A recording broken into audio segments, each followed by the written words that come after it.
Udah bisa dipotong. Ayo cepat. Assalamualaikum warahmatullahi wabarakatuh. Waalaikumsalam warahmatullahi wabarakatuh. Perkenalkan, nama saya Rizky Maharani dari UIN Sumatera Utara, Fakultas Hukum Keluarga, jurusan Hukum Keluarga Islam. Di sini saya akan memaparkan materi saya yang berjudul mediasi dalam sengketa, yaitu perdamaian dan alternatif penyelesaian sengketa atau biasa disebut dengan ADR, dikenal dalam khazanah fikih sebagai sulh.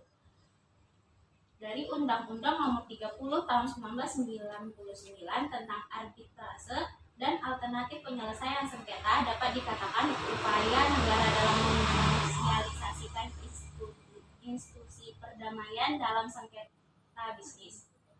Dalam undang-undang ini pula dikemukakan bahwa negara memberi kebebasan kepada masyarakat untuk menyelesaikan masalah sengketa bisnis di luar pengadilan, baik melalui konsultasi, mediasi, negosiasi, konsiliasi, atau penilaian para ahli.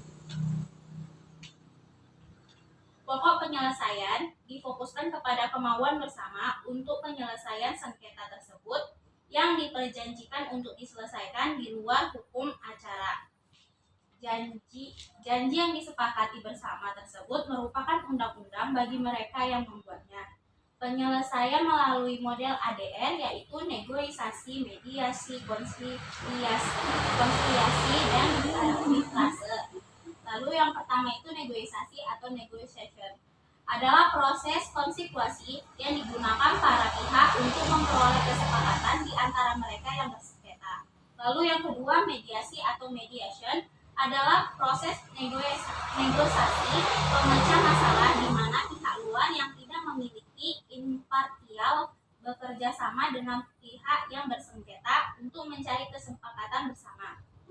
Mediator juga tidak berwenang untuk memutuskan sengketa, melainkan hanya membantu para pihak untuk menyelesaikan persoalan-persoalan yang dikuasai kepadanya.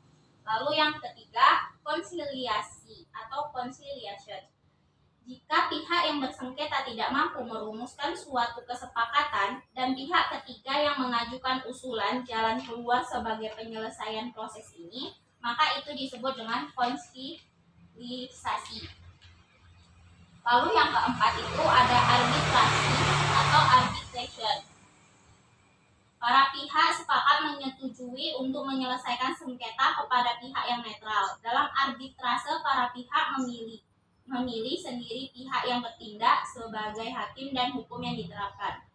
Dan menurut Undang-Undang Nomor 30 Tahun 1999, yang dimaksud dengan arbitrase adalah cara penyelesaian suatu sengketa perdata di luar pengadilan umum yang didasarkan pada perjanjian arbitrase yang dibuat secara tertulis oleh para pihak yang bersengketa. Lalu dalam mediasi ada yang namanya mediator, dan seorang mediator itu berperan membantu para pihak yang bersengketa. Mediator dalam menjalankan perannya hanya memiliki kewenangan untuk memberi saran atau menentukan proses mediasi dalam mengupayakan penyelesaian sengketa. Mediator tidak memiliki kewenangan dan peran menentukan dalam kaitannya dengan isi persengketaan. Ia hanya menjaga bagaimana proses mediasi dapat berjalan sehingga menghasilkan kesepakatan atau agreement dari para pihak. Peranan penting yang harus dilakukan mediator adalah 1. Melakukan diagnosa konflik, 2. Mengidentifikasi masalah serta kepentingan kritis para pihak. Lalu yang ketiga menyusun agenda, dan keempat memperlancar dan mengendalikan komunikasi. Kelima mengajar para pihak dalam proses dan keterampilan tawar menawar dan membantu para pihak mengumpulkan informasi penting.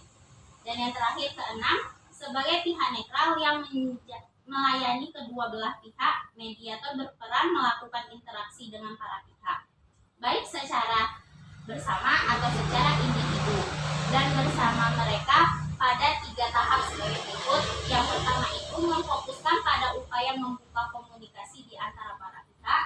Kedua, memanfaatkan komunikasi tersebut untuk menjembatani atau menciptakan saling pengertian di antara para pihak. Lalu yang ketiga, memfokuskan pada munculnya penyelesaian sengketa.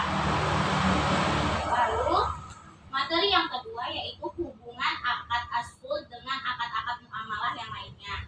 Menurut Said bahwa asul atau perdamaian dibagi menjadi 3 macam, yaitu perdamaian dengan ikrar, perdamaian dengan ingkar, dan perdamaian dengan sukut. Adapun dilihat dari keabsahannya dibagi menjadi 2, yaitu pertama sulhu ibrar, yaitu melepaskan sebagian dari apa yang menjadi haknya. Sulhu ibrar ini tidak terkait oleh syarat. Lalu yang kedua ada sulhu muawadah, yaitu berpalingnya salah pada sulhu ini adalah hukum jual beli dan akad-akad muamalah yang jelaskan kepada saudari yang ingin bertanya, dipersilakan.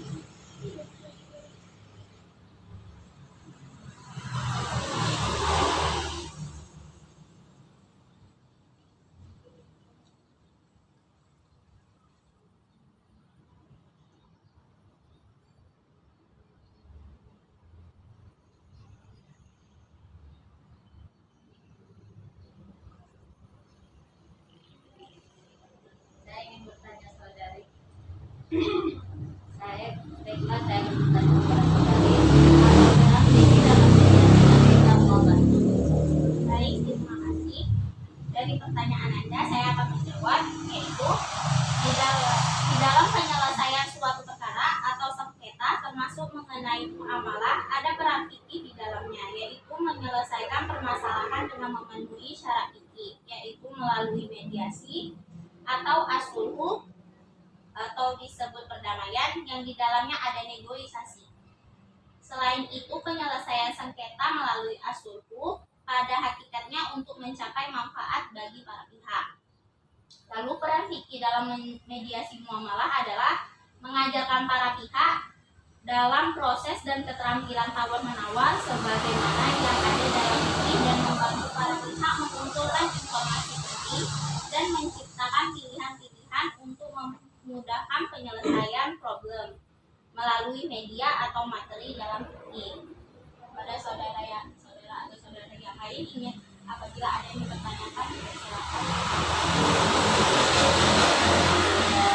Baiklah, apabila tidak ada pertanyaan lagi, maka saya sudahi pemaparan materi saya. Saya mengucapkan terima kasih telah mendengarkan pemaparan materi saya. Wabillahi taufiq wal hidayah. Wassalamualaikum warahmatullahi wabarakatuh. Waalaikumsalam.